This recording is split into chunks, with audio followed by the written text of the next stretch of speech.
Hey good people, it's 6/20/2024. There's more Destiny 2 news and I'm bringing it to you as I do every single week, and I'm gonna try to keep it short for you, alright? Let's move in. First thing on the list is, if you really like and love the art of the final shape, you can go over to ArtStation and check out a lot on that. I will put the link to the TWAB or the TWID in the description as always, and then you can come over and click on that link that I highlighted right there.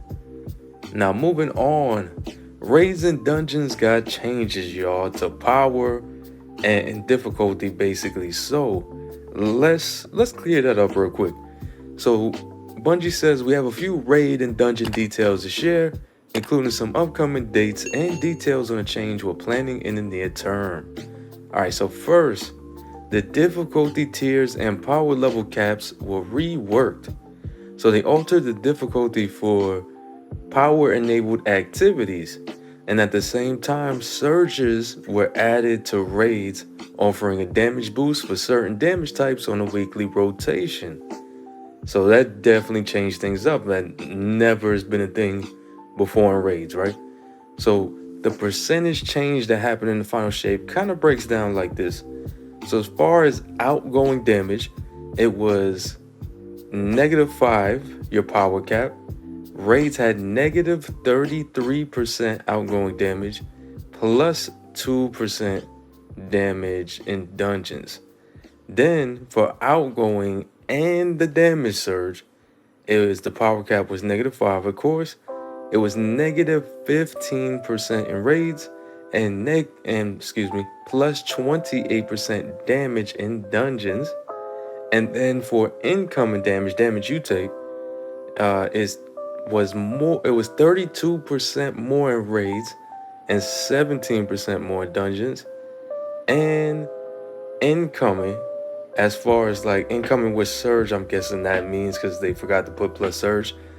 It was the power cap was plus 15, and then raids is plus 3%, and then dungeons was -8% damage. I know a lot of numbers and all of that. What does that really mean? All right, so these are numbers specifically for regular combatants. This is dregs, acolytes, little ones. More difficult combatants were scaled differently. So basically what's happening is they wanted to change this because they heard feedback and all of that. So upcoming changes, they've decided to remove surges from raids and dungeons in the next week's update. And they're going to adjust tuning so that you'll perform as if you had them across the board. This means the damage bonus will now be applied to all subclass damage types, including kinetic by default. Alright? Because yeah, it was real in there. Alright, then Salvation's Edge Master difficulty is coming on June 25th, y'all. I ain't even done the regular. I ain't even stepped foot in Salvation's Edge. Anybody else in that boat? Let me know in the comments. Alright, Grandmaster Nightfalls, y'all, are also coming on June 25th. So get ready for that. Get your power up if you want those adepts. And Kavastov, alright. If y'all been chasing Kavastov, the exotic Kavastov, first of all, pretty damn good weapon. I know some people are saying that they don't think it's as good for the grind that they making you do to get it. I think it was pretty good. Could have been better, yeah, but the space for a catalyst. Anyway, if you need a guide for that, I got a whole step-by-step guide. So check it out. Here's the card and it'll be in the description. You know. Anyway, there's been some issues with this. And I know a lot of y'all know this, but there's been some issues with the quest line. So Bungie basically wanted to let you know that they recommend that players who only need to defeat the Taken servitor boss in the Blooming attempt to kill it a couple of times, including returning to orbit between runs. Alright, that'll make sense if you know the quest line. And then for the rubble piles, they can unintentionally be completed before you actually meet the requirements. So players are advised to rerun all of the assist activities and make sure every rubble pile has been searched. So you heard that again. Run assist again if you've been having issues with that registering, and make sure that you search those encryption bit files again.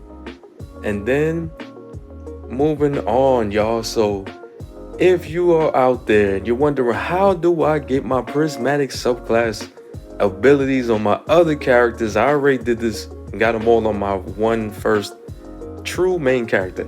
All right, so the way that you do it is in the Lost City in the Pale Heart. There's gonna be 6 orange banners for missions, right? Adventures, they call them. You need to do those again, and that's how you get them. All right, so with that being the case, known issues is on the screen right now, y'all. If y'all want to check out issues that Bungie is working on fixing right now as we speak, and let me know. Is there anything that you're like, oh, I wonder why Bungie didn't talk about that this week? This is a short one. This short. I'm not used to it being this short as far as the news goes. But I hope these help you out, y'all. Please go ahead and support this video and all the videos on the channel. And you can do that by subscribing if you're brand new. You can do that by dropping a like, and especially comments. Likes and comments, super important to supporting the channel. And share this out if you think it'll help anybody else. Thank you for showing up, y'all, and thank you for supporting if you already did. All right, y'all, I'm out.